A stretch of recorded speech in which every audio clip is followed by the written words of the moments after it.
name is Cédric Cavot. I'm from CNRS in Paris, and I will be presenting very briefly some work with Vincent Tan at the University of Wisconsin about model order selection in NMF.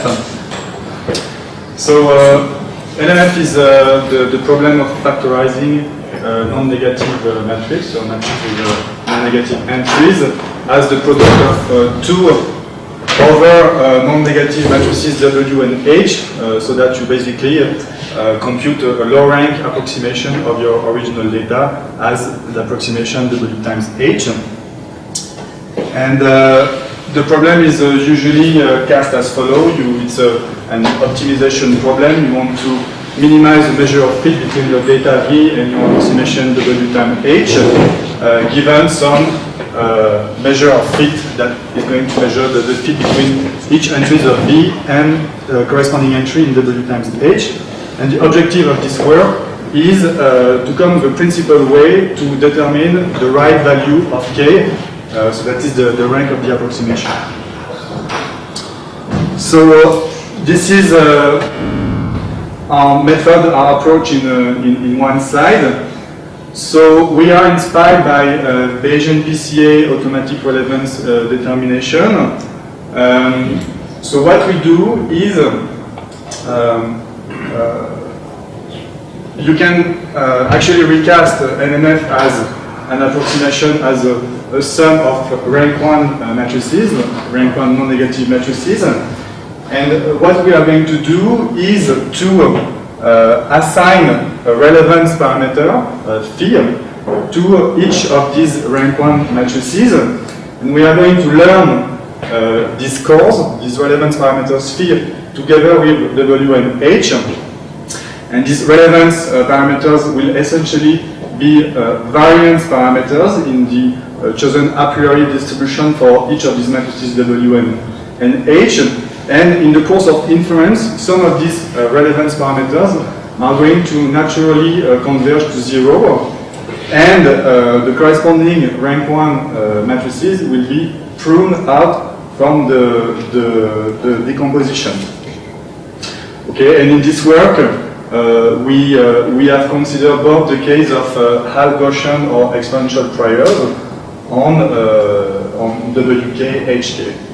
So in the following, WK is column K of W, and HK is a row K of the matrix of activation coefficients H. So skipping a few steps, this approach I've shown essentially boils down to minimizing this cost function,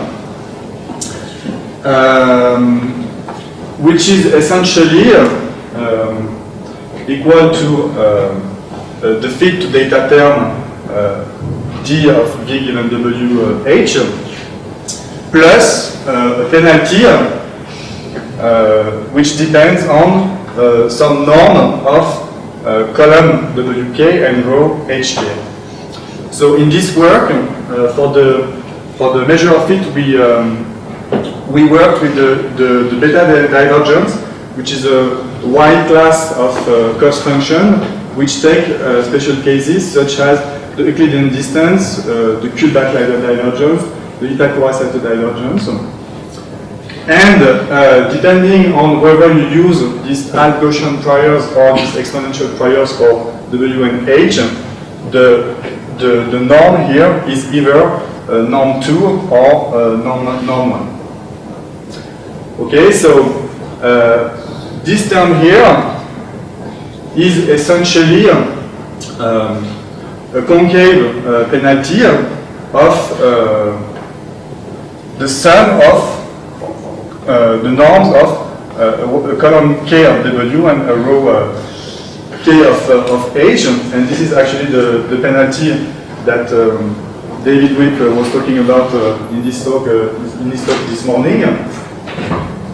So that basically you are going to favor solutions with very small, with small norms of these quantities, so that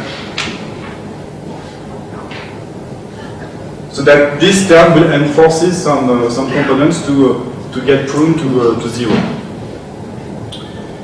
And then I'll just show you two short results. So we apply this, so I didn't tell you, by the way, how we do maximization. So this is all on the details are on the poster there, and I can explain you how we do that. So basically, we solve this cost function by using a majorization minimization technique. So basically, we update W given H and H given W by minimizing some tight upper bounds of the original objective function. And the parameters phi that were on the previous slide can actually disappear of this criterion because they can be analytically optimized. So first example of what this method can do on a well-known toy dataset in NMF literature, which is the swimmer dataset. So the dataset is basically a swimmer made up of a torso and 4 limbs, and each of the limbs can be in 4 different positions. We have added some Poisson noise on the data, and we run this algorithm. So using the beta divergent with beta equals to 1, so that leads to the pullback linear divergence, which corresponds to the likelihood of the Poisson model. And you can see that when we set k, the number of components, to be 32, so we have overestimated the number of components by a factor of 2 compared to the ground truth. We obtain in the first 16 columns of the most significative columns of the dictionary W, the different parts that are expected to be retrieved from this swimmer, so basically the 4 limbs in all 4 positions. And the remaining 16 components are completely pruned to 0.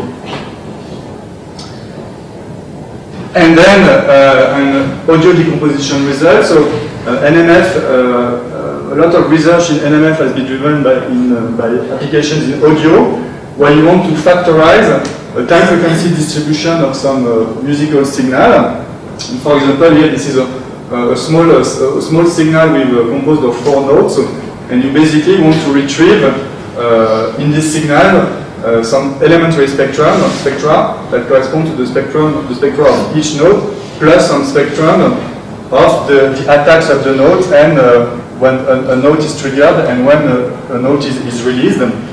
And that's basically what our method do. So these are the histograms of the reconstructed components in the time domain, the values of the reconstructed components in the time domain with the non-penalized approach and with the penalized approach. And you can see that the non-penalized approach overfits after 6 components, which is the expected ground truth number, while the ARD regularized approach